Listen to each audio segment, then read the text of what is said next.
Peace and welcome to the Atlantis School for Gifted Youngsters.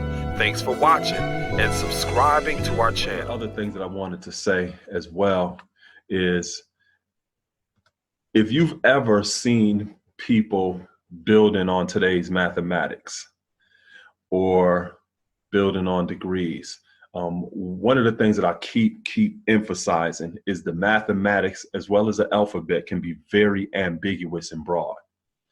And one of the things that I teach is, so today, right, if we wanted to build on today's mathematics and we say today's mathematics is understanding, typically when somebody starts to use that language, they keep everything in this abstract realm.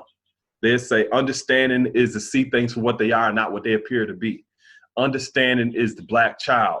Understanding is the best part. All of these quotes and all of these phrases in this abstract dimension somewhere, but they're not telling you nothing about them. They're not telling you nothing about their life experiences, how it practically applies to their life at all. So you're sitting there, first of all, listening to them, striving to figure out, okay, and while you're listening to them talk, you're also striving to listen how it actually applies to life.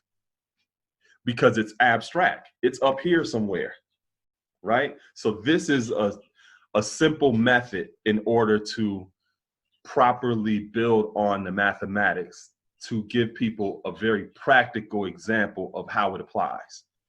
If today is understanding and you say understanding is to see things for what they are, not what they appear to be, don't just say that. Give a person an example. I'm sure all of you have a personal example of seeing something that was just a straight illusion. That's what you go right into after that.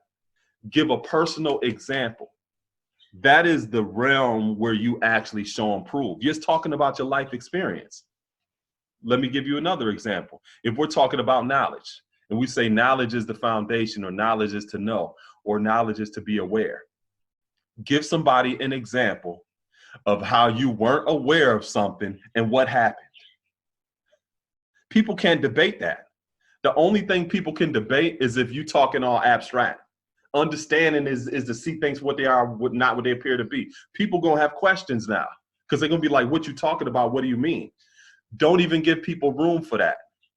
If you're gonna share the principle, give a practical example right behind it. And that's the beauty of it, because you have a rich life experience already. So these mathematics and the alphabet, this is not something that we're learning to convince ourselves of. We're looking at how these principles and characteristics and qualities already apply to our life. You just have to reach in the rich experience that you have and use that as an example. That is where you show and prove at. If you're talking about culture or a way of life, right? Let me give you another example. The fourth letter in the alphabet is D, and that's divine or destroy. So if that's the fourth letter, fourth is culture. So it's talking about two different cultures, divine culture and destroy culture. I'm sure all of you have an example of some destructive culture that you've seen. You go on your Facebook and just go through it right now and see some destroy culture. And I'm sure you've seen examples of divine culture. That is where you show and prove. Your life is the basis of what you show and prove. That is where you share your examples from. So whenever you're thinking about the math or the alphabet, go right into a story about your life. Go right from there. So that's where a lot of the wealth of your experience comes from, but also through research. So when we were going through the lessons, we were also going through research and sharing various different perspectives. That is also where you get some of the resources in terms of showing and proving as well through your research. But that is where you show and prove. A lot of times people, when you listen to them build, and it sounds like, let me show you what it sounds like.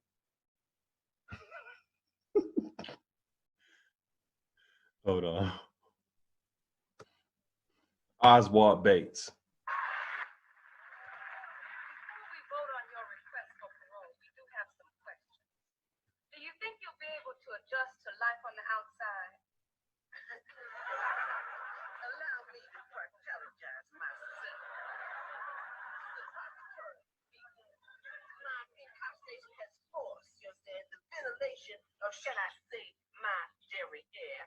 And upon my discharge, I will ejaculate my mind to the prophylactic of the bowels of society. But how would you support yourself, Mr. Bates, considering that your reading comprehension has gone down every year since you've been in prison? A very imaginative proposition, my man. That is to say, prostitution pertaining to the content, you understand, of the argument. I myself have imminentized my liquidation, therefore. That's how some of these dudes sound, just like that. And if you stop and ask them, how does just something as simple, if we say understanding, like you hear people say it all the time, knowledge and wisdom borns understanding, or knowledge and wisdom are the two components of understanding. And if you ask a person, how does knowledge and wisdom create understanding? How? A lot of times they won't be able to explain that to you because they don't know how. Right? So the basis of showing and proving is in the practical, basic examples of how you live. And that is where the wealth of your experience comes from. And that is not debatable. If you're telling me about your life experience, what you've gone through, and you're explaining to me how you saw things for what they are, not what they appear to be, I can't debate that. I would look like an ass sitting there trying to debate you about your life experience, right? But some of the things that you see people going back and forth and debating about and all this other stuff, that's because it's up here in a fine mist that the naked eye can hardly detect. That's because it's all in the realm of the abstract. So people got a lot of questions. If you're telling me about your life experience, the only questions that I'm going to have is based upon the life experience you're sharing with me. Right? So always keep that in mind. When we're going through building on the math, you have to take it from the abstract, you know, because math in nature is abstract. It's really a mental system. So when you look at just mathematics itself, it's not really in a book, or it's not really like on a chalkboard.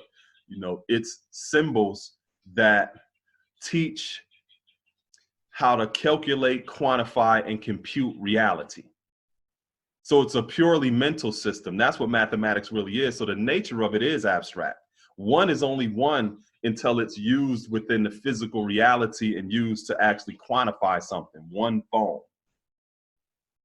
If you just say one, it's abstract. There's no way of really defining it until you take it from that fine mist into an actual form. So what people do is when they learn like knowledge is one or wisdom is two, they still leave it up here. And it's just like children in school when they're trying to figure out, like, how does this mathematics apply to my life? People do the exact same thing. They don't realize that you have to put it in actual context for it to have meaning. You have to put it in context. It has to be something concrete. And the most concrete thing that you have is your life experience.